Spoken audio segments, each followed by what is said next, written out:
So basically bore ने 1913 में second postulate दिया था अपना, लेकिन लोग इतना ज्यादा कन्विंस नहीं थे इस पे। और लोग इस बात पे भी इतना कन्विंस नहीं थे कि क्यों इलेक्ट्रॉन एनर्जी रेडिएट नहीं करता है, एनर्जी रेडिएट नहीं करता है इन सर्टेन ऑर्बिट। तो सबको डाउट था इस चीज पे कि ये कैसे मान लिया बोर ने, ठीक है, और ये चीज कैसे दे दी।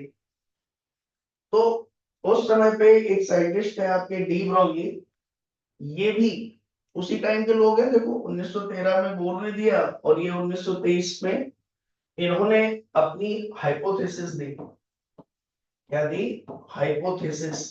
हाइपोथेसिस का मतलब अगेन क्या होता है? इसका मतलब भी वही है, हाइपोथेटिकली किसी चीज को, किसी थ्योरी को डेवलप कर देना सो दैट जो चीजें अभी तक एक्सप्लेन नहीं हुई है वो एक्सप्लेन हो पाए, ठीक है। तो डी ब्रॉगली का टाइम कौन सा चल रहा था? उस समय क्वांटम फिजिक्स भी डेवलप हो रही थी। और प्लैंक ने, देखो डी ब्रॉगली के सामने क्या क्या चीजें थी, ठीक है।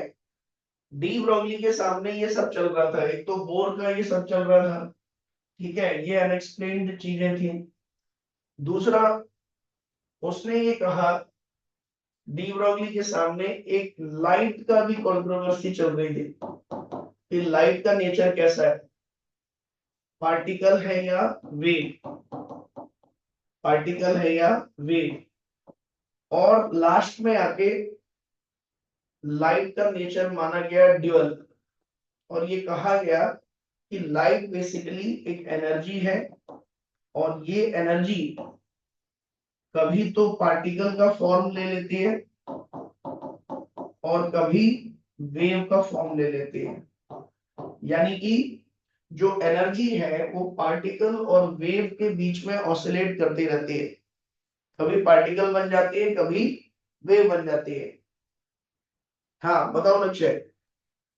सर आपने कहा कि जो हाइपोथेसिस है ये भी वही है जो पिछले जो चीजें हैं जो एक्सप्लेन नहीं हो पा रही उन्हें एक्सप्लेन कर देगी।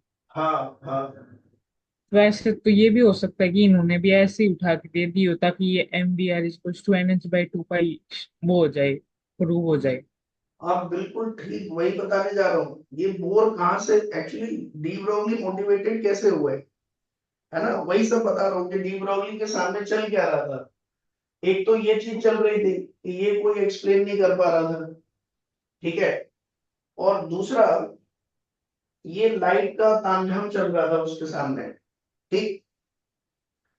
तो लाइट का जो ये सब चीजें चल रही, मतलब उसको मोटिवेशन कहाँ से मिला अपनी हाइपोथेसिस देने का? ऐसा थोड़ी होता है कि कई लोगों को सपने आते हैं, ये रात में सोते हैं, सुबह उठ के कहते हैं आज हाइपोथेसिस देंगे। जब भी कभी आपको कोई इन्वेंशन या डिस्कवरी समझनी हो, तो आप उस टाइम पर उन साइंटिस्ट के आसपास क्या चल रहा था वो एक बार स्टडी कर लो, आपको खुद आइडिया लग जाएगा कि इन्होंने कहाँ से मोटिवेट होकर ये चीजें बताई है, ठीक है। ओके। तो यस। डी ब्रॉगली के टाइम पे बेसिकली एक तो ये बोर का चल रहा था सारी चीजें, और साथ ही साथ लाइट के ड्यूअल नेचर को लेके भी कुछ कंक्लूजन निकल गए थे कि लाइट अल्टीमेटली क्या है, एनर्जी। हमारे आसपास जो कुछ भी है वो क्या है, बेसिकली एनर्जी।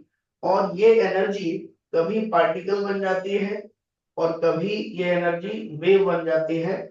तो यहां से उसके दिमाग में ये हिट किया कि ये जो प्लैंक ने फोटोन बताया है, प्लैंक ने स्पेशल पार्टिकल इंट्रोड्यूस किया लोगों के सामने, फोटोन बेसिकली। और ये फोटोन को क्या कहा कि एक एनर्जी का पैकेट है, और इसका जो है वो डुअल नेचर है, ये वेव की तरह भी बिहेव करता है ये पार्टिकल। मतलब ये जो फोटोन है ये पार्टिकल वेव की तरह बिहेव करता है। तो डी ब्रोगली को यहां से ये चीज समझ आई कि अगर कोई वेव पार्टिकल की तरह बिहेव कर सकती है, तो क्या कोई पार्टिकल वेव की तरह बिहेव नहीं कर सकता? यस और नो? और ये क्यों ऐसे वो डेस्परेट था पार्टिकल को वेव की तरह ट्रीट करने के लिए? Why he was so desperate? कि वो पार्टिकल को वेव की तरह मान ले कि कोई पार्टिकल वेव की तरह भी बिहेव कर सकता है, क्योंकि ये जो बोर का अजम्पशन था कि इलेक्ट्रॉन एनर्जी रेडिएट नहीं करता इन सर्टेन ऑर्बिट, तो अगर ये इलेक्ट्रॉन एक ऑर्बिट में घूम रहा है तो ईएम वेव थ्योरी ये कहती है, ईएम वेव थ्योरी ये कहती है कि accelerated particle accelerated particle energy radiate करेगा। ठीक है, तो वो ये सोच रहा था कि देखो अगर पार्टिकल है एक्सेलरेटेड तो एनर्जी तो रेडिएट होगी, लेकिन अगर मैं इस इलेक्ट्रॉन को पार्टिकल ही ना मानूं, इस इलेक्ट्रॉन को पार्टिकल ही ना मानूं, जो भी यहाँ पर ये ईएम वेव है जो बेसिकली इससे रेडिएट होने वाली थी, उसने इसको इस तरीके से देख लिया कि न्यूक्लियस के चारों तरफ जो कुछ भी है वो पार्टिकल ही नहीं है, वो एक्चुअल में एनर्जी फ्लो कर रही है। न्यूक्लियस के चारों तरफ क्या फ्लो कर रही है? एनर्जी। और ये एनर्जी एक्चुअल में पार्टिकल ही नहीं है, ये तो वेव है। और क्योंकि उसे पता है कि सर्टेन रेडियस पर ये एनर्जी आगे ट्रांसफर होना बंद हो गई, उसने कहा कि मैं पार्टिकल ना मान के इस पूरे एटम के मॉडल को ये मान के सॉल्व करूंगा कि ये पार्टिकल नहीं है, बल्कि एटम के चारों तरफ एनर्जी सर्कुलेट हो रही है एक पर्टिकुलर ऑर्बिट में। तो लोगों ने कहा अच्छा ये बताओ अगर ये एनर्जी है तो ये एनर्जी आगे क्यों नहीं बढ़ रही है? क्योंकि हमने तो स्ट्रिंग वेव, याद है स्ट्रिंग वेव हमने पढ़ी थी, तो उसमें अगर हम एक डिस्टरबेंस क्रिएट करें तो ये आगे बढ़ जाती थी। तो लोगों ने कहा कि अगर ये एनर्जी भी है और ये वेव है, अगर ये energy in the form of wave है तो ये वेव तो आगे ट्रांसफर होनी चाहिए। यहां उसने बात पकड़ ली, उसने कहा देखो वेव भी स्टेशनरी हो सकती है। याद है स्टेशनरी वेव पढ़ रखी है आप लोगों ने? स्टेशनरी वेव 11th में।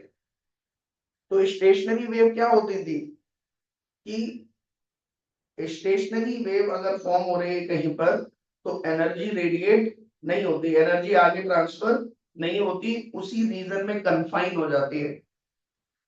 तो he was so desperate to explain this कि भाई इलेक्ट्रॉन अगर एनर्जी रेडिएट नहीं कर रहा है, इसका मतलब कहीं ना कहीं हम इसको गलत मान रहे हैं, पार्टिकल मान रहे हैं इलेक्ट्रॉन, तो देखा तो था नहीं किसी ने इलेक्ट्रॉन को। तो पार्टिकल बिहेवियर के साथ साथ उसका वेव बिहेवियर भी अगर हम देख लें, जैसे लाइट कभी पार्टिकल की तरह कभी वेव की तरह बिहेव कर रही है, तो डी ब्रॉगली ने अपने उस दौरान लाइट के अराउंड जो बिहेवियर था वही बिहेवियर इम्पोज कर दिया इलेक्ट्रॉन के ऊपर और कह दिया कि इलेक्ट्रॉन को भी हम कभी पार्टिकल और कभी वेव मान सकते हैं। और ऐसा मानने से उसको फायदा क्या हो रहा था? ऐसा मानने से उसको ये फायदा हो रहा था कि अगर इलेक्ट्रॉन को हम एनर्जी मान लें और एक स्टेशनरी वेव फॉर्म कर दें, हम ये कह दें कि there are certain orbit in which this wave associated to electron forms stationary wave, तो फिर हम ये कह सकते हैं कि ये इसीलिए ईएम वेव रेडिएट नहीं करता। तो लोगों ने कहा अच्छा, तो भाई उस जो वेवलेंथ है उसने फिर ये यहाँ पे हाइपोथेसिस दी, पहले पहले तो उसने हाइपोथेसिस दी कि एवरी मटेरियल या every object of mass m can behave as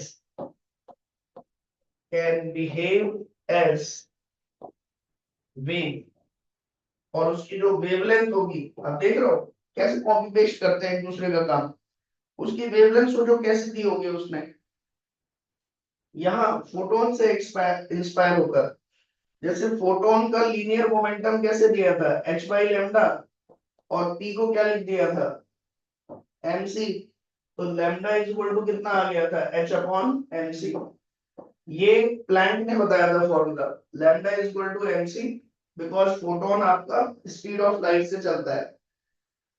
तो डी ब्रोगली ने कह दिया कि मेरा भी यही फॉर्मूला है, बस h अपॉन m, c की जगह मैं जनरल वेलोसिटी v ले लूंगा। कोई भी मटेरियल है जिसका मास अगर क्या है m, और वो v स्पीड से चल रहा है, तो वो एक वेव की तरह बिहेव करेगा, जिसका वेवलेंथ जो है वो इस फॉर्मूले से गिवन होगी। और उसने भी क्वांटम थ्योरी को यूज किया है।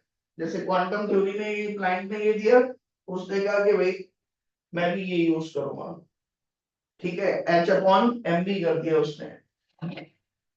ठीक है, तो लोगों ने तुरंत पूछा, अच्छा तो ये जो पेन चल रहा है, ये जो पेन जा रहा है, ये क्यों नहीं है वेव की तरह बिहेव कर रहा है, ये तो हम पार्टिकल की तरह जाता दिख रहा है, ये ऐसे ऐसे ऐसे ऐसे ऐसे वेवलेंथ तो दिख ही नहीं रही कहीं। तो उसने कहा कि देखो इसका रीजन है, ये क्यों नहीं दिख रही। इसने कहा कि जो लैम्डा है एच अपॉन एम वी होता है। ये पता है आपको रीजन, ये जो पेन है ये वेव की तरह क्यों नहीं दिखता। हाँ, बताएं क्या रीजन है शगुन। क्योंकि क्योंकि उसका मास बहुत ज्यादा है तो हाँ, वेवलेंथ तो बहुत ये ये बिल्कुल ठीक बात पता है आपको। तो ये चीज तो डी ब्रोगली ने बड़े आराम से हैंडल कर ली लोगों की। उसने कहा कि देखो ये एच है ना, ये 10⁻⁻34 ऑर्डर का है, और जो मास है हमारे आसपास डे टू डे लाइफ में, ये काफी ज्यादा, ये काफी कम होते हैं, ज्यादा होते हैं इसके कंपैरिजन में। तो मान लो 2 kg का कोई ऑब्जेक्ट है, और स्पीड ऑफ, मतलब लैम्डा अगर ज्यादा कर रहा है तो स्पीड कम से ही चलते हैं, जनरली लोग मीटर पर सेकंड से चलते हैं कुछ। ठीक है, तो ये जो ऑर्डर निकला इट इज वेरी स्मॉल। तो उसने कहा इसीलिए नॉर्मली हमारे आसपास जो चीजें, जो मटेरियल, जो पार्टिकल हमें दिखते हैं, वो वेव की तरह अपीयर नहीं होते, क्योंकि उनकी जो वेवलेंथ है इट इज वेरी स्मॉल। लेकिन उसके दिमाग में बैकग्राउंड में वही चल रहा था कि अल्टीमेटली इलेक्ट्रॉन पे लेके आनी है चीज। उसने कहा लेकिन एटॉमिक पार्टिकल्स इलेक्ट्रॉन के लिए ये डिफाइन हो जाती है। क्यों? क्योंकि ये ऑर्डर अगर -34 का है, तो मास जो है वो भी -31 ऑर्डर का है। तो ये अब जो ऑर्डर है लैम्डा, ये आपका सिग्निफिकेंट आ गया। ठीक है, और उसने कहा इसीलिए इलेक्ट्रॉन के नेचर को हम क्या मान सकते हैं, वेव। तो सबने पूछा कि क्या करोगे इलेक्ट्रॉन का नेचर वेव मान के, उससे क्या पता चल जा रहा है, क्या ऑब्जर्व्ड बिहेवियर आप एक्सप्लेन करते हो अपनी इस हाइपोथेसिस से। Because when ever you give hypothesis, आपको कुछ ना कुछ एक्सप्लेन करना पड़ेगा, वही पर्पज ही होता है हाइपोथेसिस का। ठीक है, तो उसने कहा कि मैं एक्सप्लेन करूंगा। बताओ क्या एक्सप्लेन किया होगा उसने सबसे पहले, ये ये चीज एक्सप्लेन की। उसने कहा इतने सालों से, 10 साल से जो बोर की सेकंड पोस्टुलेट में पूरी दुनिया फंसी हुई है, पजल्ड है, मैं इसको एक्सप्लेन करूंगा। तो उनका कैसे बताओ। तो उसने कहा देखो ये एक स्ट्रिंग है, इस पर स्टेशनरी वेव बनने की कंडीशन क्या थी बताओ। जब आप यहां से जब आप यहां से एक वेव को भेजते हैं, और ये वेव यहां से टकरा कर वापस आती है, तो अगली जो वेव आप यहां जनरेट करोगे, तो याद करो हम वेट करते थे इस वेव के वापस आने तक का, और तब इसके फिर से रिफ्लेक्ट होने का।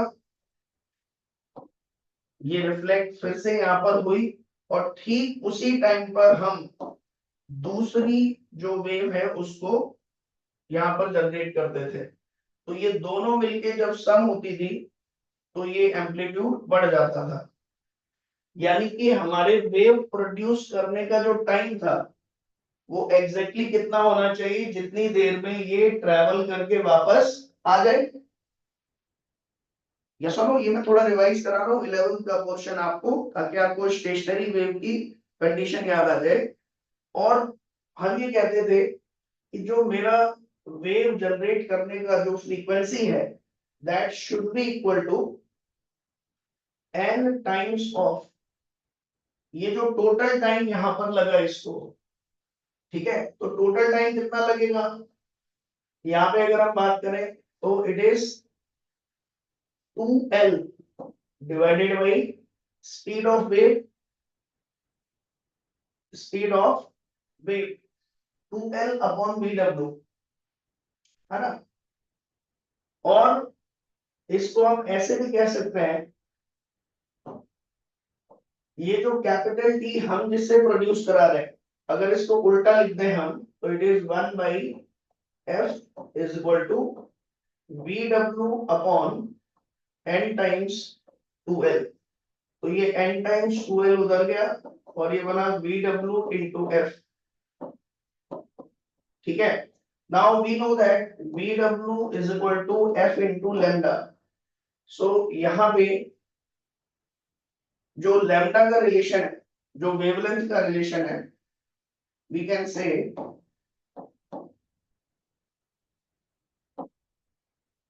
लेट मी, ये तो टाइम के रिस्पेक्ट में हमने बना लिया, 2l वेवलेंथ का जो रिलेशन आता था स्टेशनरी वेव के लिए, that is 2l is equal to n lambda, ये आपका रिलेशन बनता था 2l equal to n lambda stationary wave के लिए। आप इसको डिराइव भी कर सकते हो अगर आप थोड़ा सा इसमें थॉट प्रोसेस इन्वॉल्व करो कि स्टेशनरी वेव बनने की कंडीशन क्या होगी, what is the condition for stationary wave, कि जो रेजोनेंस है वो बेसिकली अगर करे, रेजोनेंस अगर कब करेगा, जब आपकी जो फ्रीक्वेंसी है वेव को बनाने की वो एग्जैक्टली मैच कर जाए इसके यहां से यहां तक आने के टाइम के, जितनी देर में ये वेव वहां से टकरा के वापस आ जाए उतनी देर में बाद ही आप दूसरी वेव को क्या करें, जनरेट, ठीक है। तो ये जो कंडीशन है आपकी, that is capital T should be equal to n times of, capital T should be equal to, या इसको उल्टा कहें, हम इसको उल्टा कहें कि ये जो टाइम ट्रेवल करने में लगा that is 2l upon vw, this should be equal to, मान लो इसको ट्रेवल करने में 10 सेकेंड लगे, ठीक है, तो 10 सेकेंड बाद ही आप दूसरी वेव जनरेट करें, ठीक है, या उस समय तक आप दो वेव जनरेट कर चुके हो, ठीक है। तो कुल मिला के जब ये वापस लौट के आए उतनी देर में आप नया कोई वेव प्रोड्यूस कर रहे हो, तो हो सकता है उस उतने टाइम में आपने एन वेव जनरेट कर दिए हो, तो ये हम लिखेंगे n टाइम्स कैपिटल टी, ठीक है। नाउ यहां से we will say 2l should be equal to n into vw into capital T, और 2l is equal to n vw, t को हम लिख सकते हैं vw by f, और यहां से ये रिलेशन आता है 2l should be equal to n lambda। क्या ये इक्वेशन क्लियर है आपको स्टेशनरी वेव बनने के लिए, यस और नो। तो ये तो 11th के कंसेप्ट से हमने देखा। अब सेम यही चीज इसने यूज की डी ब्रॉगली ने, और उसने क्या कहा कि अगर न्यूक्लियस के चारों तरफ मुझे स्टेशनरी वेव बनानी है, तो देखो ये वेव यहां से चलना शुरू हुई, ऐसे जा रही है, ऐसे जा रही है, ऐसे जा रही है, ऐसे जा रही है, ऐसे जा रही है, और वापस से जब ये अपनी जगह पर आए यहां पर, तो उस समय तक इसने टोटल लेंथ कितनी कवर की, 2l, and it should be equal to n times of lambda, n times of lambda. तो ये जो टोटल लेंथ, अब ये 2l बेशक लिख दिया है मैंने सिंबॉलिकली, ये बेसिकली क्या होता है, ये बेसिकली 2l क्या है, total length, total length travelled, travelled by wave before reaching to the starting point, before reaching to the starting point. तो यहाँ पे अगर आप देखिए ध्यान से, अब यहां से वेव चलना शुरू हुई थी और वापस से स्टार्टिंग पॉइंट तक पहुंचने से पहले उसने टोटल लेंथ कितनी चली, 2 pi R, and that should be equal to N lambda, that should be equal to N lambda. और इधर से फिर लैम्डा रख दिया उसने, 2 pi R equal to N, lambda की जगह एच अपॉन एम वी, ठीक है। और यहां से जब उसने सॉल्व किया तो आपको बहुत ही फेमस जो दूसरी इक्वेशन थी M V R is equal to क्या मिल गया, एन एच अपॉन 2 पाई। और जैसे ही उसको ये मिला उसने कहा देखो मैंने डिराइव कर दिया बोर का सेकंड पोस्टुलेट। मतलब बोर ने जो माना, एक्चुअल में बोर बता नहीं पाए दुनिया को, वो इंट्यूशन हुई थी उनको, इंट्यूशन सही थी उनकी। अब देखो डी ब्रोगली ने चिल्ला चिल्ला कर बोर को सही बताया पहले तो, क्योंकि अगर बोर ही गलत हो गए तो फिर उनका ये मॉडल गड़बड़ हो जाएगा। तो उन्होंने ये कहा कि मेरी हाइपोथेसिस भी सही है और बोर की हाइपोथेसिस भी सही है, और मैंने बोर की हाइपोथेसिस को प्रूफ कर दिया। तो इसीलिए जब इलेक्ट्रॉन का वेव नेचर आया, ध्यान से समझना बेटा, ये जो इन्होंने दिया डी ब्रोगली ने, ये भी आप देखो 1923 में दिया, ठीक है, 1923 में। मैं जरा टाइमलाइन आपको बता रहा हूं क्योंकि इन टाइमलाइंस का बड़ा ही इंपॉर्टेंस है, ठीक है।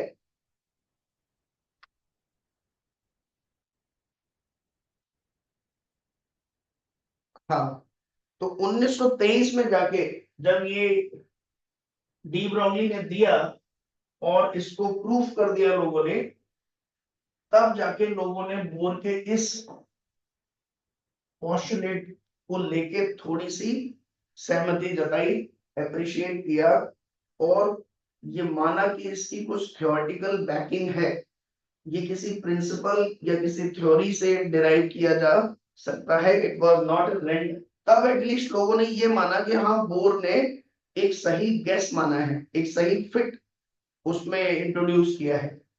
और तब जाकर बोर को सम्मान मिला डी ब्रोगली के साथ कि भैया ये ठीक है, बोर का मॉडल एकदम ठीक है। बोर ने MVR is equal to NH upon 2 pi जो था, अच्छा बोर को भी शांति मिली कि हाँ भाई चलो मैंने यार चलो ठीक है। हाँ बताओ लक्ष्य। सर हम जो गैस होता है उसको नोबेल प्राइज नहीं देते हैं। क्या? आपने कहा था जो कोई तुक्का मारता है तो उसे नोबेल प्राइज नहीं देते।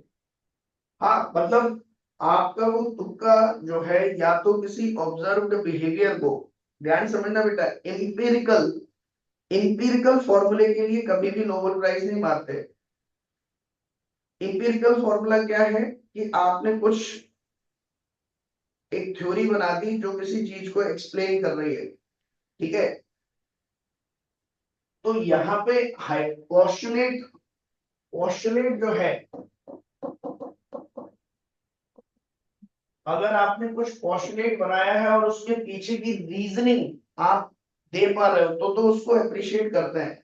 लेकिन अगर आप उसके पीछे की रीजनिंग नहीं दे पा रहे, आप ये कह दे रहे हो कि मैंने तो गेस किया है, मैंने तो अजम्पशन ले लिया है, out of where you have taken this assumption I don't know, तो फिर लोग उस पर इतना विश्वास नहीं करते। लेकिन यहाँ डी ब्रोगली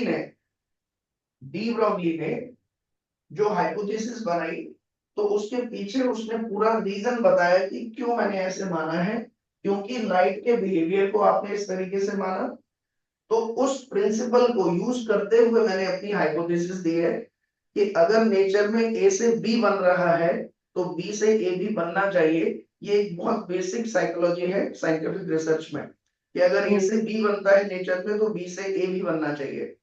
तो उस तरीके से डी ब्रोगली ने अपनी हाइपोथेसिस की बैकिंग दी कि अगर वेव पार्टिकल की तरह बिहेव कर रहे हैं तो पार्टिकल भी वेव की तरह बिहेव करना चाहिए। और जिस तरीके से फोटोन के लिए आप मास, देखो वेव के लिए कोई मास डिफाइन नहीं होता, लेकिन जिस तरीके से आप एक पार्टिकल को वेव की तरह ट्रीट करा रहे हो जिसकी वेवलेंथ फोटोन की ये है, तो सिमिलरली उसमें यही चीज रेप्लिकेट की इलेक्ट्रॉन के लिए।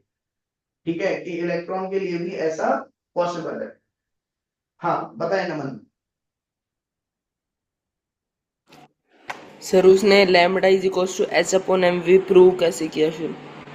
Lambda is equal to H upon M V proof कैसे किया? प्रूफ नहीं, देखो उसने तो ये हाइपोथेसिस दी कि जैसे ये है ऐसे ही मैं ये मान रहा हूं, और अगर मैं इसको हाइपोथेटिकली करेक्ट मान लूं कि electron behaves as a wave whose wavelength is this, तो इससे बोर का सेकंड पोस्टुलेट एक्सप्लेन हो रहा है, और ये चीज भी एक्सप्लेन हो रही है कि क्यों सर्टेन ऑर्बिट्स में एनर्जी रेडिएट नहीं करता इलेक्ट्रॉन। ये ऑब्जर्व्ड बिहेवियर एक्सप्लेन किया उसने कि सर्टेन ऑर्बिट्स में इलेक्ट्रॉन एनर्जी रेडिएट क्यों नहीं कर रहा। तो इस बिहेवियर को उसने इलेक्ट्रॉन के वेव नेचर से एक्सप्लेन किया, जिसके लिए फिर उसकी हाइपोथेसिस एक्सेप्ट कर लेगी कि हाँ अच्छा आप समझ आया। बोर्ड ने तो सीधा ही मना कर दिया था कि नहीं करता है एनर्जी रेडिएट, बस क्यों नहीं करता, बोला ईएम वेव थ्योरी एप्लीकेबल ही नहीं है इस पर। तो पूरा ईएम वेव थ्योरी वाला समाज एकदम ऐसे हो गया, बोला अच्छा हमारी थ्योरी एप्लीकेबल नहीं है एटॉमिक मॉडल में। तो सर तो जब एच हाँ बोलो जब बोलो। एच अपॉन एम सी वाला फॉर्मूला प्रूव हो चुका था तब तक? हाँ ये बिल्कुल H upon M C Planck की जो थ्योरी थी, आपने ड्यूअल नेचर में पढ़ा नहीं है, 1905 में प्लैंक ने थ्योरी दी थी 1900 में, और 1905 में आइंस्टीन ने फोटो इलेक्ट्रिक एक्सपेरिमेंट के बेसिस पे, एक फोटो इलेक्ट्रिक इफेक्ट का एक्सपेरिमेंट है, उस एक्सपेरिमेंट की एक्सप्लेनेशन, उस एक्सपेरिमेंट से प्लैंक की ये थ्योरी जस्टिफाई होती है। तो इसीलिए प्लैंक की थ्योरी तो वेल एक्सेप्टेड थी 1905 में। सब लोग मानते थे कि प्लैंक ने जो बोला वो बिल्कुल ठीक है, क्योंकि एक्सपेरिमेंट ही उसका प्रूफ हो चुका था 1905 में with the help of photo electric effect. Okay तो सर। ये तो एकदम सही था, ये सही है तो फिर ये भी उसने माना कि भाई ये भी सही होगा, समझे। ठीक है, अब ध्यान से देखो बेटा, लेकिन जैसे ही 1923 में इनको नोबेल प्राइज मिले, भाई बोर को तो मिली गया एटलीस्ट, लेकिन डी ब्रोगली को मतलब जो है इसके लिए भी आई थिंक मिला है कोई अवार्ड, डी ब्रोगली को भी हाइपोथेसिस के लिए, कि भाई इन्होंने जब बोर का ये एक्सप्लेन किया, लेकिन फिर भी लोगों के। हाँ एक मिनट बेटा, जस्ट 1 मिनट। हाँ हाँ आ जाओ।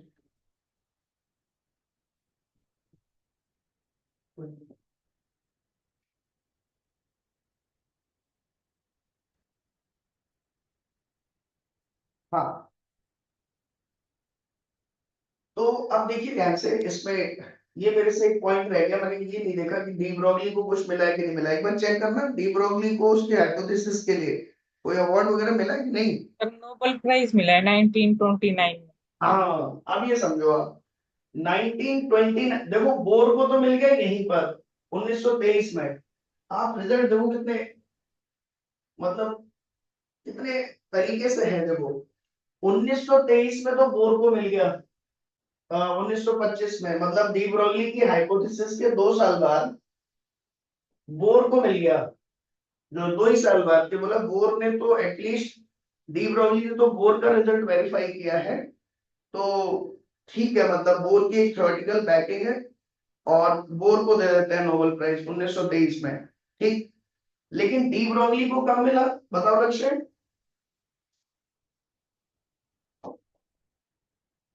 अक्षय,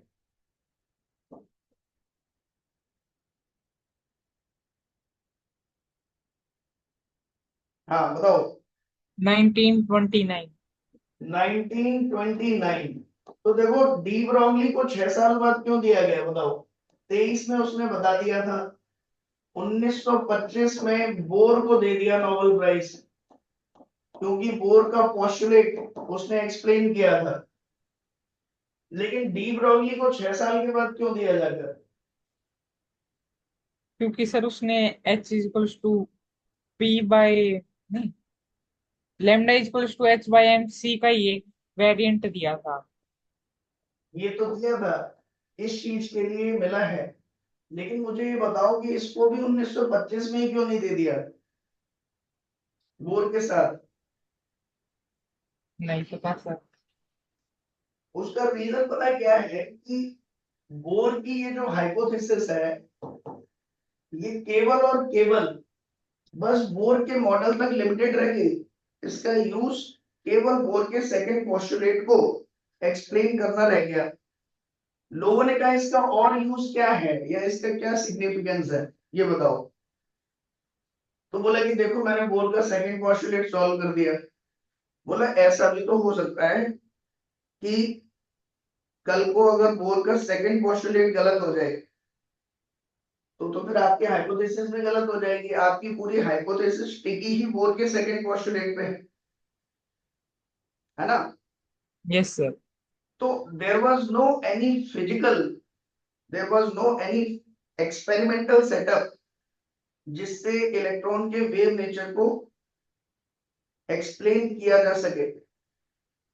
और उन्होंने लाइट का हवाला दिया था कि देखो लाइट के भी तो दोनों नेचर होते हैं। तो लाइट के दोनों नेचर पार्टिकल और वेव, पार्टिकल और वेव, पार्टिकल नेचर को एक्सपेरिमेंटली प्रूव किया गया फोटो इलेक्ट्रिक इफेक्ट में, ठीक है। और वेव नेचर को यंग्स डबल स्लिट एक्सपेरिमेंट में। ये हम पढ़ेंगे सब, आप ऐसे टेंशन मत लेना कि ये सब एक्सपेरिमेंट कब पढ़ेंगे हम। ये हम पढ़ेंगे ड्यूअल नेचर ऑफ लाइट में और वेव ऑप्टिक्स में। तो लाइट के तो दोनों नेचर को एक्सप्लेन करते हुए एक्सपेरिमेंट एग्जिस्ट करते थे, इसीलिए लाइट के दोनों नेचर को पूरी दुनिया ने एक्सेप्ट किया। लेकिन इलेक्ट्रॉन के पार्टिकल नेचर से तो पूरी दुनिया वाकिफ थी ही कि इलेक्ट्रॉन पार्टिकल है, लेकिन ये जो इन्होंने इलेक्ट्रॉन का वेव नेचर माना, इसको एक्सप्लेन करता हुआ कोई भी एक्सपेरिमेंट नहीं था 1923 तक एटलीस्ट, और 1929 से पहले पहले नहीं था। तो बीच में एक साइंटिस्ट आए इनके बाद, जिनका नाम था Davisson and Germer. Davisson and Germer, ये भी एक्सपेरिमेंट आपके सिलेबस में है, ड्यूअल नेचर ऑफ लाइट में पढ़ेंगे। डेविसन एंड जर्मर, ये आपके जो साइंटिस्ट थे, इन्होंने 1927 में, याद रखना बेटा, 1923 में डी ब्रोगली ने हाइपोथेसिस दी थी। 1925 में बोर को नोबेल प्राइज मिला, जिससे डी ब्रोगली बहुत परेशान हो गए। लोगों को बड़ा दुख हुआ कि यार डी ब्रोगली को क्यों नहीं दे रहे। तो फिर ये बात उठी कि कोई एक्सपेरिमेंटल सेटअप नहीं है। तो फिर कुछ साइंटिस्ट मोटिवेट हुए, ये तो डिप्रेशन में थे, ठीक है, लेकिन कुछ साइंटिस्ट मोटिवेट हुए कि नहीं नहीं यार मिलना चाहिए उसको। तो 1927, 2 साल के अंदर अंदर ही इन दोनों साइंटिस्टों ने, डेविसन एंड जर्मर ने, एक्सपेरिमेंटली एक्सपेरिमेंटली ये लोगों को दिखा दिया प्रूफ करके कि इलेक्ट्रॉन का नेचर वेव नेचर है, वेव नेचर ऑफ इलेक्ट्रॉन। समझे? तब जाके 2 साल के बाद लोगों ने इसको रिव्यू किया, 2 साल लग गए इसको रिव्यू वगैरह करने में और इसको सोशली एक्सेप्ट होने में। तब जाके 1929 में डी ब्रोगली को नोबेल प्राइज पकड़ाया गया। समझ गए?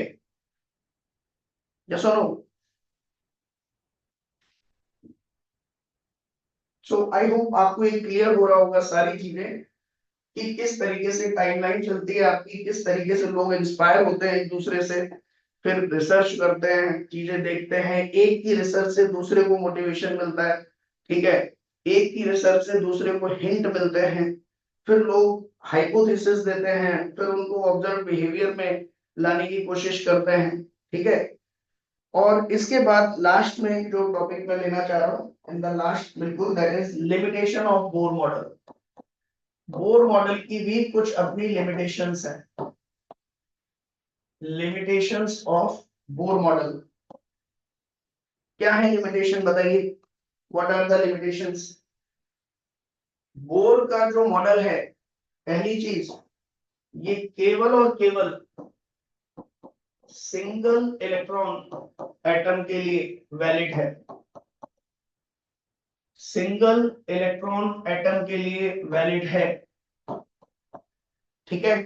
It is valid only for single electron atom, यानी कि हाइड्रोजन लाइक एटम के लिए, हाइड्रोजन लाइक एटम के लिए, ठीक है, like helium plus lithium plus plus, ठीक है।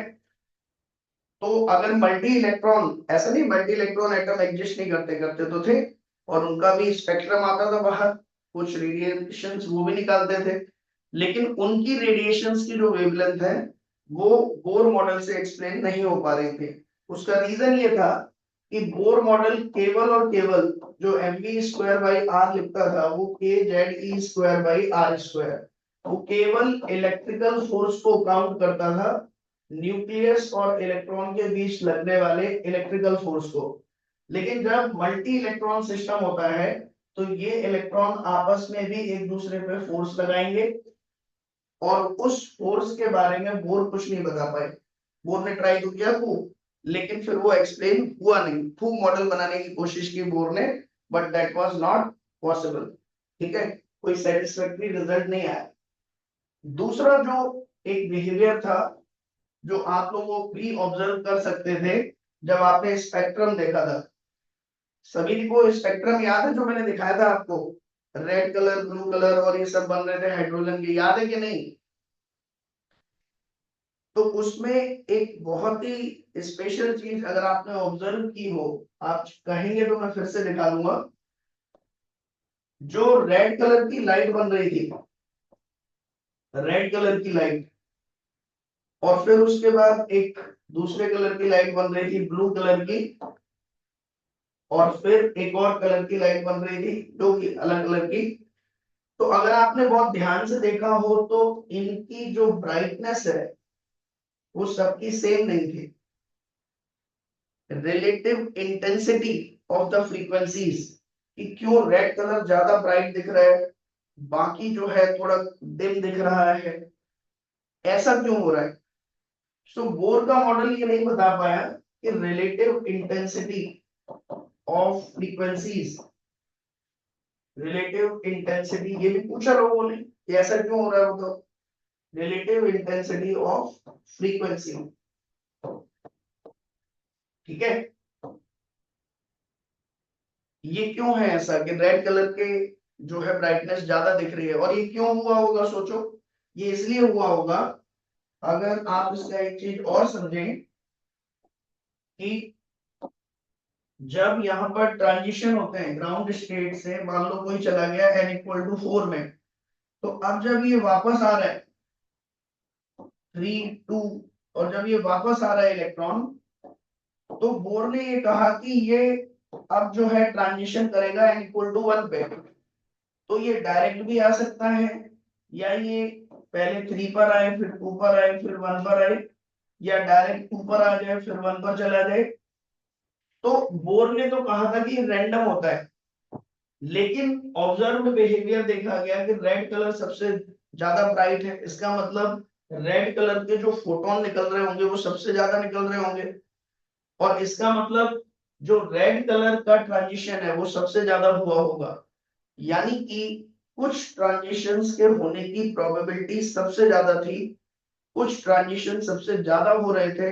ये चीज बोर एक्सप्लेन नहीं कर पाए कि क्यों एक्साइटेड इलेक्ट्रॉन जब वापस लौट के आता है तो सर्टेन ट्रांजिशंस के थ्रू आने की प्रोबेबिलिटी सबसे ज्यादा होती है। ये एक्सप्लेनेशन बोर के पास नहीं थी। क्या यहाँ तक क्लियर हुआ सभी को? बताइए, यहाँ तक चीजें क्लियर है आपको? हाँ बताइए लक्ष्य। सर एक बार सेकंड और थर्ड लिमिटेशन फिर बता दो। सेकंड और थर्ड। थर्ड पॉइंट क्या है ये? Yes sir. ये कुछ नहीं, ये बताया है कि जो स्पेक्ट्रम आपको मिलता है हाइड्रोजन का या किसी भी एटम का, हाइड्रोजन लाइक एटम का, उसमें जो कलर्स दिख रहे थे red colour blue colour violet colour, तो ये जो रेड कलर था ये ज्यादा ब्राइट था, as compare to other colours. तो कुछ वेवलेंथ ज्यादा क्यों मिलती हैं और कुछ कम क्यों मिलती हैं, ये एक्सप्लेन नहीं कर पाए रदरफोर्ड कि जब ये n=4 से ग्राउंड स्टेट पर वापस लौट के आता है इलेक्ट्रॉन, तो रदरफोर्ड के अकॉर्डिंग टू रैंडम ट्रांजिशन होने चाहिए थे। किसी भी 4 से 3 भी आ सकता है, 4 से 2 भी आ सकता है, 4 से 1 भी आ सकता है। रदर बोर ने ही कहा था कि कोई भी ट्रांजिशन हो सकता है, लेकिन जब पैटर्न ऑब्जर्व किया गया तो ये देखा गया कि जब ये इलेक्ट्रॉन वापस लौट के आता है तो सर्टेन ट्रांजिशंस ज्यादा फेवर्ड होते हैं, यानी कि 4 से 3 बहुत कम होगा, 4 से 2 ज्यादातर केसेस में होगा। तो 4 से 2 ये ज्यादा क्यों हो रहा है, इसकी एक्सप्लेनेशन बोर नहीं दे पाए। Why the probability of certain transition is high, this probability is not given by the board। तो यहां से देखो एक वर्ड मैंने कॉइन कर दिया प्रोबेबिलिटी, क्योंकि जब ये वापस लौट के आएगा यहाँ पर, तो लौटते समय इलेक्ट्रॉन कहाँ होगा भाई, 4 से 3 पर भी हो सकता है, 3 से 2 पर भी हो सकता है, 2 से 1 पर भी हो सकता है। यानी कि फिर लोगों ने कैलकुलेट की इलेक्ट्रॉन की probability of finding the electron at a particular place around the nucleus. तो जब ये वर्ड आ गया आपका प्रोबेबिलिटी, तो यहां से आपकी एक नई ब्रांच डेवलप हुई, और इस नई ब्रांच को बाद में नाम दिया गया क्वांटम मैकेनिक्स। और ये वो गेट है जहां तक लाना आपको मेरा काम था। इसके बाद की दुनिया आपको अगर देखनी है तो आप अपने ग्रेजुएशन में, अगर बीटेक करते हैं तो अपने ग्रेजुएशन में आप इसे as a open elective subject ले सकते हैं, ठीक है। और अगर आप बीएससी एमएससी करते हैं तो उसमें आपको ये पढ़ने को मिलेगा क्वांटम मैकेनिक्स। और इसके बाद की पूरी दुनिया जो है वो प्रोबेबिलिटी में चलती है। इनफैक्ट बाद में जाके लोगों ने कहा कि ये कहना कि इलेक्ट्रॉन एक ऑर्बिट में ही घूमता है 100% श्योर हो गए, ये कहना ही अपने आप में गलत है। और इसके बाद की दुनिया जो चली वो हेजनबर्ग हेजनबर्ग ने ये बताया कि भाई इलेक्ट्रॉन की पोजीशन आप 100% श्योरिटी के साथ बता ही नहीं सकते कि भाई यहाँ पे ही होगा इलेक्ट्रॉन, ठीक है। और जब नहीं बता सकते 100% श्योरिटी के साथ, तो आप प्रोबेबिलिटी कैलकुलेट करेंगे, और प्रोबेबिलिटी का जो फंक्शन है that is derived bye Schrodinger. तो अब ये जो दो नाम आप सुन रहे हो, श्रोडिंगर एंड हेजनबर्ग, ये सबसे पहले दो लोग हैं जो क्वांटम मैकेनिक्स के गेट खुलने के बाद आपको मिलेंगे, और फिर इनका हाथ पकड़ के आप पूरी क्वांटम फिजिक्स ट्रेवल करेंगे। तो आई होप आपको ये चीजें समझ आई होंगी, क्लियर है सभी को। इसके साथ आपका थ्योरेटिकली ये पूरा चैप्टर कंप्लीट होता है। अब हम इसकी प्रॉब्लम डिस्कशन के स्टेज में हैं, और एक क्वेश्चन अनआंसर्ड रह गया इस पूरे हो हल्ला में, एक क्वेश्चन दब गया अभी भी। नमन हाथ उठा रहा है, लेट मी आस्क हिम। हाँ बताओ नमन। सर एक बार शुरुआत के 2-3 पेज खोल दो, वो रिकॉर्डिंग में नहीं आए थे। रिकॉर्डिंग में नहीं आए थे, लेट शुरू की थी ना। इसकी रिकॉर्डिंग भेज दूंगा मैं आपको। अच्छा अच्छा, रिकॉर्डिंग में नहीं आएगी ये कह रहे हो। ये तो बोर का मॉडल है, कल वाली चीजें हैं जो बताएंगे। लेकिन देखो ये इतना जो हो हल्ला हुआ, ठीक है, इसमें एक क्वेश्चन अभी भी अनआंसर्ड रह गया है बेटा। बताओ क्या क्वेश्चन अभी भी अनआंसर्ड रह गया है, बताओ बताइए। बोर भी बहुत खुश हो गए कि हाँ चलो अच्छा हुआ कि ये डी ब्रोगली आ गया, डी ब्रोगली, और तो डी ब्रोगली और बोर दोनों खुश हो गए जब डेविसन और जर्मर ने वेव नेचर प्रूफ कर दिया। क्योंकि इन सब के होने से बोर से लोगों ने पूछना बंद कर दिया कि बोर तुमने ये कैसे सोचा है, MVR is equal to NH upon 2 pi, समझे? दब गई ये बात? हाँ बताएं बेटा लक्ष्य। सर ये जो सेकंड पोस्टुलेट है ये था तो एक गैस ही, तो उसे नोबेल प्राइज क्यों दिया गया? हाँ, बिल्कुल ठीक बात है। देखो इसीलिए तो मैंने बताया आपको कि बोर के इस कंट्रीब्यूशन को कब तक लोगों ने अप्रिशिएट नहीं किया, 1923 तक, 13 में दे दिया था उसने, 10 साल तक लोग वेट करते रहे कि गैस के लिए नहीं देंगे आपको नोबेल प्राइज। लेकिन 10 साल बाद जब डी ब्रोगली की हाइपोथेसिस ने उसको सपोर्ट किया, तो फिर लोगों ने माना कि ये एक शानदार गैस था, अगर गैस भी था तो ये एक जबरदस्त गैस था, ठीक है। और पहली बार हिस्ट्री में ऐसा हुआ कि क्योंकि उस गैस ने फिर कुछ एक्सप्लेन किया, ठीक है। लेकिन मैं आपको बताऊं बेटा, मैं तो कन्विंस नहीं था, ये जो एटम चैप्टर इतना खिंच गया आपका, ठीक है, उसका एक रीजन यही है कि I was not very much convinced, ठीक है, कि ये MVR is equal to NH upon 2 pi कैसे आया, कैसे उसने सोचा होगा, गैस किया होगा, ठीक। क्योंकि क्वांटम फिजिक्स इतनी डेवलप नहीं हुई थी उस टाइम पर, केवल बस एक फॉर्मूला पता था N/HF, ठीक है। और ये भी ऐसा नहीं है, प्लैंक ने तो ऑब्जर्वेशन के बेसिस पे ये दिया था, ध्यान समझो। उसने ये कहा था कि अगर वो जो सोर्स है जिससे लाइट बन रही है, अगर उसकी फ्रीक्वेंसी को बढ़ाता हूं तो एनर्जी बढ़ती है। तो उसने तो लोगों को कहा था, दुनिया को, कि देखो फ्रीक्वेंसी बढ़ाओ एनर्जी बढ़ेगी लाइट की। तो आप इन दोनों के रेशियो को कभी भी मेजर करोगे तो वो एक कांस्टेंट आएगा और उसकी वैल्यू ये है। तो उसने तो अपनी ये थ्योरी बेस्ड ऑन ऑब्जर्वेशन बनाई थी, लेकिन प्लैंक ने तो कोई ऑब्जर्वेशन भी नहीं किया, डायरेक्टली लिख दिया ऐसे, ठीक है। सो कोई भी गैस भी अगर आप करते हो तो वो गैस जो है वो किसी ना किसी चीज पे बेस्ड होता है, रैंडम ऐसे गैस कर देना इज नॉट पॉसिबल, ठीक है। So I was very sceptical about this कि भाई ये कैसे आया और कैसे इसने सोचा होगा। तो मैंने जब टाइमलाइन ट्रैक की, ठीक है, ये सारी टाइमलाइंस वगैरह ट्रैक की, फिर मुझे पहले तो जब कोई चीज नहीं आती मुझे लगा शायद इसकी कोई एक्सप्लेनेशन होती हो, ठीक है। तो अगेन आई आस्क, किससे पूछा होगा बताओ, गैस करो। जब आपको कोई चीज नहीं पता, नेट पे सारी चीजें हमने चेक की, देखी कि भाई कहीं तो इसकी एक्सप्लेनेशन दे रखी हो, है ना। तो नेट पे कहीं पे भी इसकी कोई एक्सप्लेनेशन नहीं मिली, तो फिर तो आपने अपने किससे दूसरे पूछा होगा, टीचर गैस से करिए। पूछा हो? दूसरे टीचर से पूछा आप? दूसरे टीचर से पूछा मैंने, लेकिन किसी का कोई जवाब नहीं आया। HC वर्मा सर से पूछा? फिर ले देके जो है, हमारे पास जो सबसे वैलिड और क्रेडेंशियल सोर्स है वो यही है ना। तो फिर ये एक मेल उनको लिखा ये पूछने के लिए। अच्छा उसमें क्रेडिट मैंने आप लोगों को दे दिया, आई डोंट नो आपको ये दिख रहा है कि नहीं, है ना,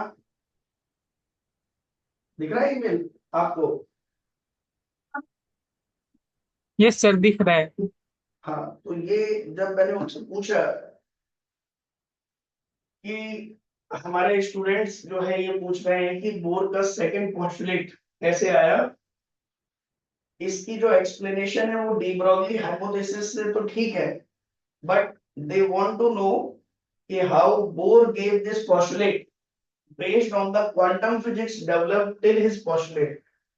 उसकी पोस्टुलेट जब तक डेवलप नहीं, उसकी जो क्वांटम फिजिक्स उस समय तक जितनी डेवलप हुई थी उसके बेसिस पे बोर ने इस तरीके से इसको डेवलप किया, MVR is equal to NH upon 2 पाई।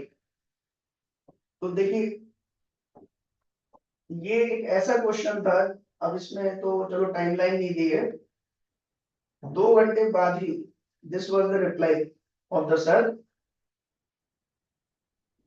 और उन्होंने भी ये कह दिया कि भाई मैं क्यों बताऊं, आप डायरेक्टली बोर से पूछ लीजिए, ठीक है, डायरेक्टली बोर से पूछिए। कि बोर ने क्या सोच के ये इक्वेशन बनाई थी।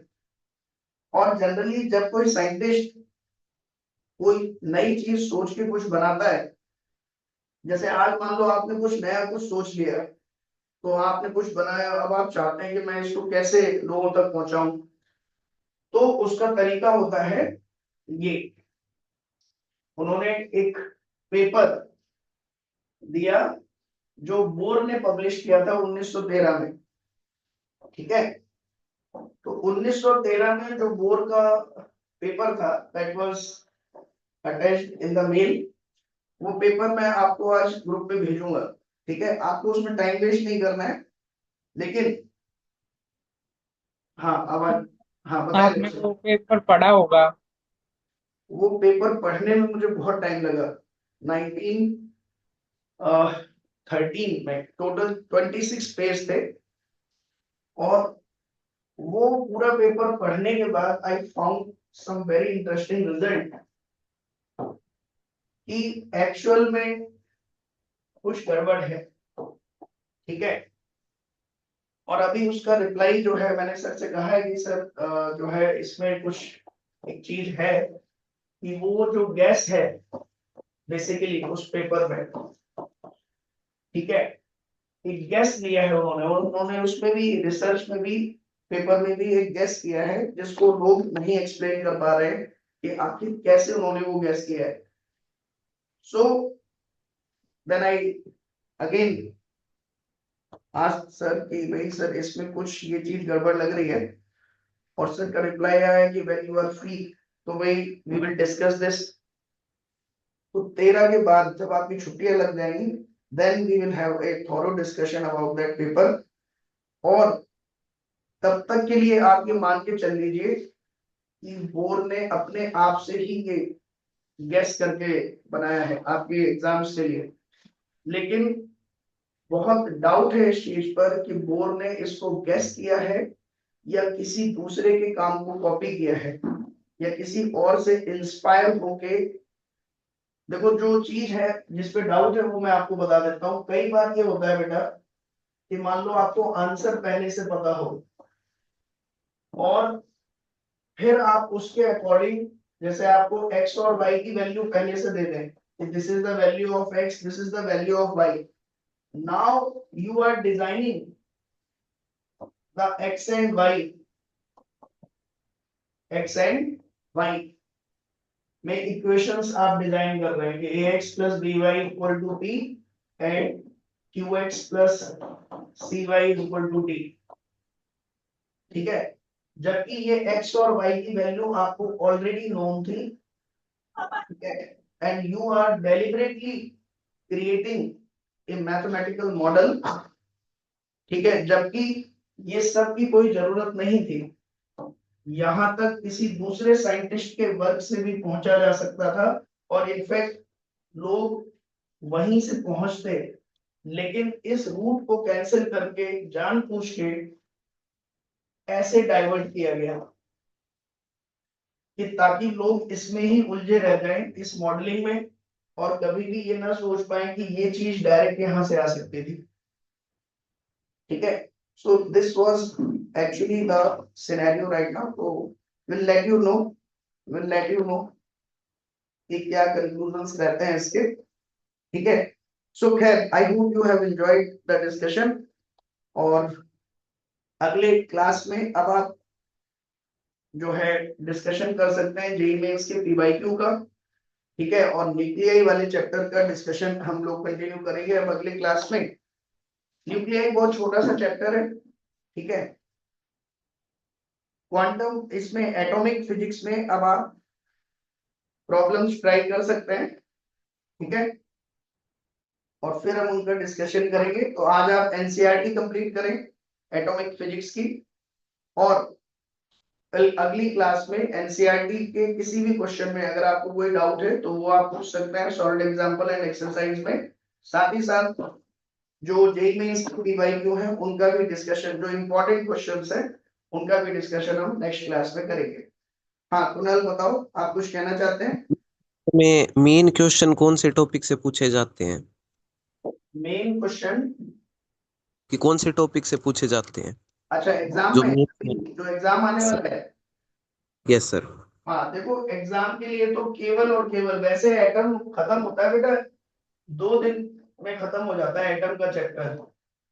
जब एटम को हम इस तरीके से पढ़ाते हैं कि भाई बस केवल एग्जाम के पॉइंट ऑफ व्यू से पढ़ाना है, 2 दिन में खत्म हो जाता है। इनफैक्ट 2 घंटे भी काफी होते हैं, क्योंकि जो क्वेश्चन आते हैं वो मेनली एक तो अल्फा स्कैटरिंग एक्सपेरिमेंट में जो एन ऑफ थीटा और जो बी का एक्सप्रेशन हमने देखा था, एक तो इन पे न्यूमेरिकल बनते हैं, ठीक है, लेट मी राइट।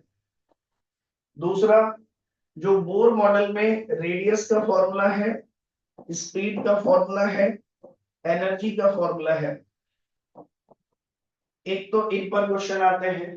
तीसरा जो wavelength H C by lambda is equal to minus H C by lambda is equal to 13.6 Z square 1 by n1 square minus 1 by n2 square. एक आपके इस फॉर्मूले पे क्वेश्चन आता है, ऐसे कह देगा कि इस ऑर्बिट से इस ऑर्बिट में ट्रांजिशन हुआ तो बताओ वेवलेंथ कितनी आएगी, ठीक है। तो रेडियस, स्पीड और एनर्जी, इस पर क्वेश्चन आते हैं कि बताओ हाइड्रोजन की थर्ड ऑर्बिट की रेडियस क्या होगी, या ऐसे कह देगा हीलियम प्लस और लिथियम प्लस प्लस की थर्ड ऑर्बिट की रेडियस का रेशियो बताओ, ठीक है। तो इन फॉर्मूलों पे बेसिकली क्वेश्चन आते हैं। देन जो चौथा इंपॉर्टेंट क्वेश्चन है जिससे क्वेश्चन बनेगा आपका, इसमें that is number of transitions पूछ लेता है कि n इक्वल टू 1 है और ये n इक्वल टू 4 है, तो अगर कोई इलेक्ट्रॉन ट्रांजिशन करके 4 में पहुंच गया तो बताओ कितने number of different possible transition. अगर कोई इलेक्ट्रॉन nth ऑर्बिट में है, nth ऑर्बिट में, तो वापस आते समय कितने डिफरेंट ट्रांजिशन वो कर सकता है। तो ये फॉर्मूला केमिस्ट्री में आप पढ़ते होगे, n इंटू n माइनस 1/2 पढ़ाया आपने ये, n इंटू n माइनस 1/2। अरे जैसे मान लो ये n इक्वल टू 1 है, ये n इक्वल टू 2 और ये n इक्वल टू 3, तो अगर मान लीजिए वो n इक्वल टू 4, मान लीजिए वो n इक्वल टू 2 में पहुंचा इलेक्ट्रॉन, देखो ये बता देता हूँ आपको, एक न्यूमेरिकल तो एटलीस्ट सीख के जाइए, ठीक है। बस इस बाकी इंपॉर्टेंट यही है, इतने से ही क्वेश्चन बन जाते हैं बेटा, ये 4 चीजों से, अल्फा स्कैटरिंग, फिर ये और ये और ये। जेई मेंस में इन 4 से क्वेश्चन बनते हैं। एडवांस में जो एक पोर्शन है, एडवांस के लिए अगर हम बात करें तो उसमें कॉलिजन से रिलेटेड कुछ क्वेश्चन बनते हैं। कॉलिजन से रिलेटेड कि इलेक्ट्रॉन और एटम, जब इलेक्ट्रॉन और एटम के बीच में जब कॉलिजन होता है, ठीक है, तो यहां से क्वेश्चन बन जाते हैं। दूसरा एक और पोर्शन है एडवांस में जो न्यूमेरिकल का टाइप है, वो ये कि अगर हम न्यूक्लियस के मोशन को भी पिक्चर में ले लें, तो फिर जो बोर का मॉडल है वो किस तरीके से, ये जो फॉर्मूले हैं आर बी और ई, ये चेंज हो जाते हैं, R dash B dash and E dash, ठीक है। तो एक ये टाइप है एडवांस के क्वेश्चन का कि अगर न्यूक्लियस का मोशन भी पिक्चर में लें तो बोर के ये जो फॉर्मूले हैं R dash B dash E dash, ये क्या होंगे, ठीक है। तो ये आपके बेसिकली टाइप्स ऑफ क्वेश्चंस हैं, मॉडल्स हैं जहां पे क्वेश्चन बनते हैं। हाँ लक्ष्य बोलो। सर ये n इंटू n माइनस 1/2 वाला क्या है? क्या कह रहे हो? n इंटू n माइनस 1/2 वाला नंबर ऑफ डिफरेंट। हाँ ये क्या है बेसिकली, देखो गुणांश भी कुछ कह रहा है। हाँ गुणांश बताओ। सर रेडियो एक्टिविटी भी दे रखी है। रेडियो एक्टिविटी भी दे रखी दे है? रखी क्या चीज मतलब दे रखी का? मतलब न्यूक्लियस? ऐसे चैप्टर में ही दे रखा है क्वेश्चंस। रेडियो एक्टिविटी एटम में नहीं दे रखी होगी। एमटीजी में तो एटम में ही डाल रखी है सर। हाँ, एटम में नहीं है वो, बेसिकली अगले चैप्टर का पार्ट है, न्यूक्लियस। न्यूक्लियस जो चैप्टर है न्यूक्लियाई, ये उसका पार्ट है बेटा। तो ओके अगले सर। चैप्टर में इसको कवर करेंगे, रेडियो एक्टिविटी। ठीक है। Okay sir.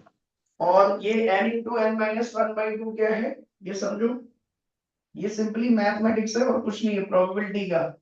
जैसे वो ये कह रहा है कि अगर कोई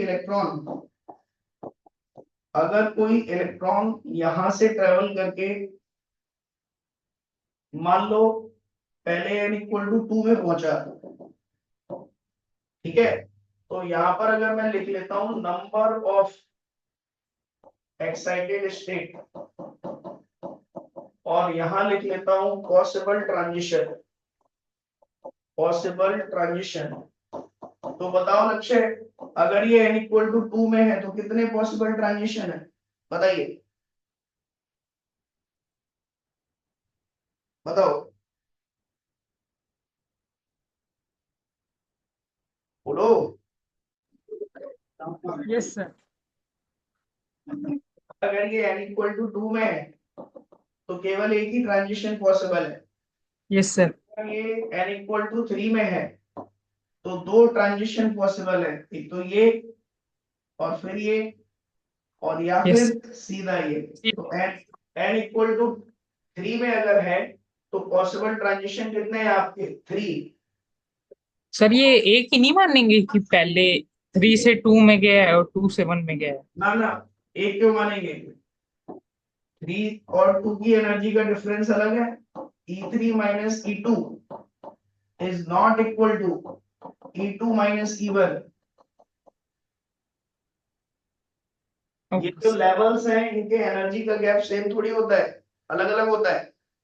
यस।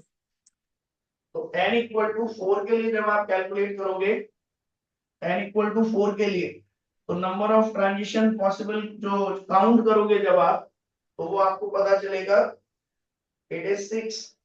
तो ये जो पैटर्न ऑब्जर्व कर रहे हो आप, ये बेसिकली किसका पैटर्न है, n into N minus one by two का number of transition. Okay sir. ठीक है। Yes sir. चलिए, तो बहुत ये बहुत 3। धन्यवाद आप सभी लोगों का, आपने ये पूरा चैप्टर सुना ध्यान से, जैसे कि इसको सुना जाना चाहिए था, जैसे कि इसको पढ़ा जाना चाहिए था। आपने पेशेंस लूज नहीं किया, इस सर जल्दी जल्दी बता दो बस जो जो एग्जाम के लिए जरूरी है। तो आई होप आपने इसमें अपनी सोचने के तरीकों में और अपनी नॉलेज में, अपनी थॉट प्रोसेस में विजडम बढ़ाई होगी। और मेन पर्पस 12th के चैप्टर का यही होता है कि उनको पढ़ने के बाद आपको आगे की चीजें जानने की क्यूरियोसिटी बढ़े, ना कि ये कि बस सर चैप्टर कब खत्म होगा, इसको खत्म कर दो जल्दी। अगर आपके मन में क्वांटम फिजिक्स पढ़ने की इच्छा डेवलप हो रही है, ठीक है, तो इस चैप्टर को पढ़ने का पर्पस सॉल्व होता है। अदरवाइज तो फिर एग्जाम के लिए आप पढ़ ही लेंगे। ठीक है बेटा, चलो टेक जैसे care, bye bye. Bye sir. Bye.